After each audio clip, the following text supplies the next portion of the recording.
Halo semua, perkenalkan saya Hibzanur Komariani dari D3 Akuntansi Fakultas Ekonomi dan Bisnis Universitas Mataram. Jadi hari ini saya akan membahas koperasi di Indonesia. Three, two, one.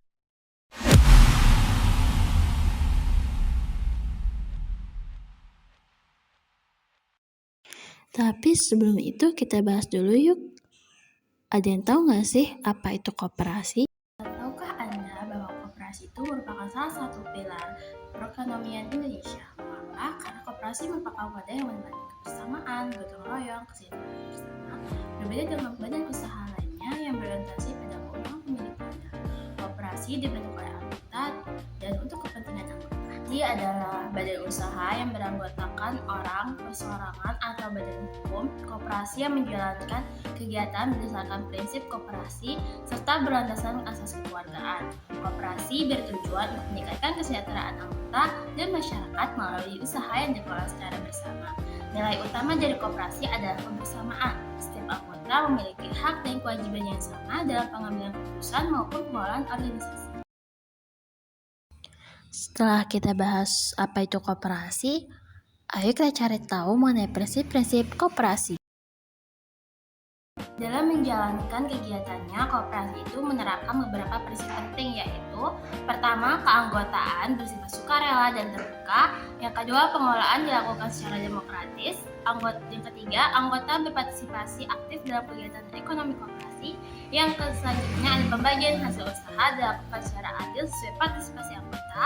Lalu, koperasi bersifat mandiri dan menyelenggarakan pendidikan dan pelatihan bagi anggota, dan terakhir menjalin kerjasama dengan koperasi lain.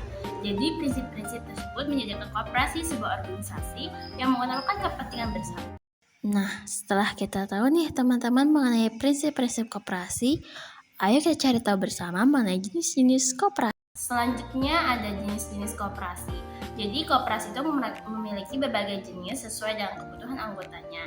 Yang pertama itu ada koperasi konsumen. Koperasi konsumen itu menyediakan kebutuhan sehari-hari bagi anggota seperti kurang lebih seperti sembako dan kebutuhan rumah tangga lainnya.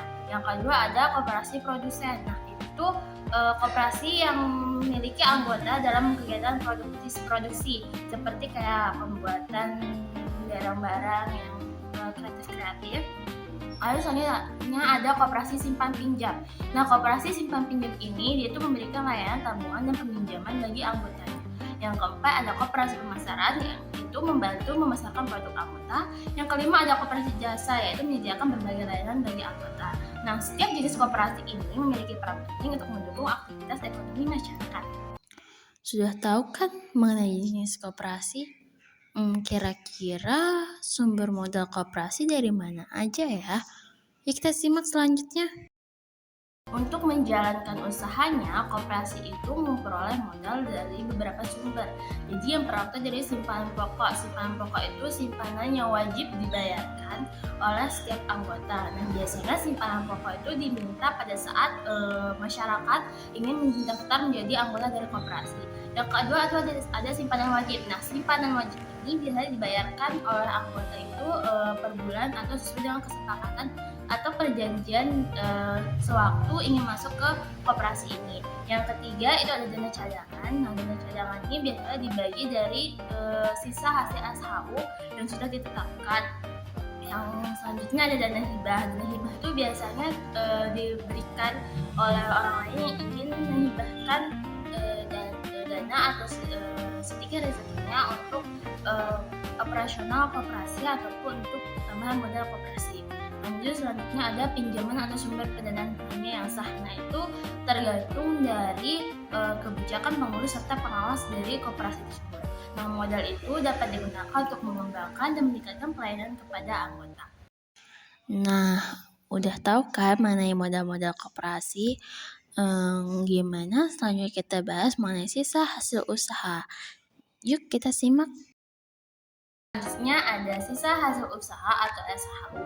Nah, salah satu ciri dari koperasi adalah sisa hasil usaha atau SHU yang merupakan pendapatan koperasi yang diperoleh dalam 1 tahun buku setelah dikurangi biaya, penyusutan, dan kewajiban lainnya seperti beban-beban yang harus dibayarkan dari operasional koperasi tersebut.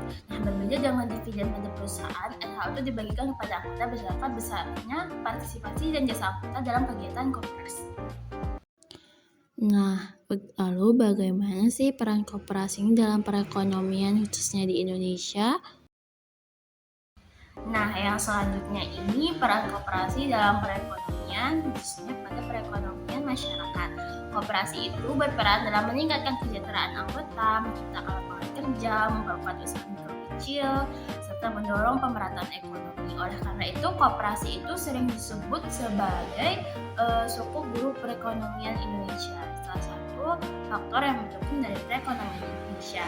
Dengan semangat gotong royong dan kebersamaan, koperasi menjadi sarana bagi masyarakat untuk tumbuh dan berkembang bersama.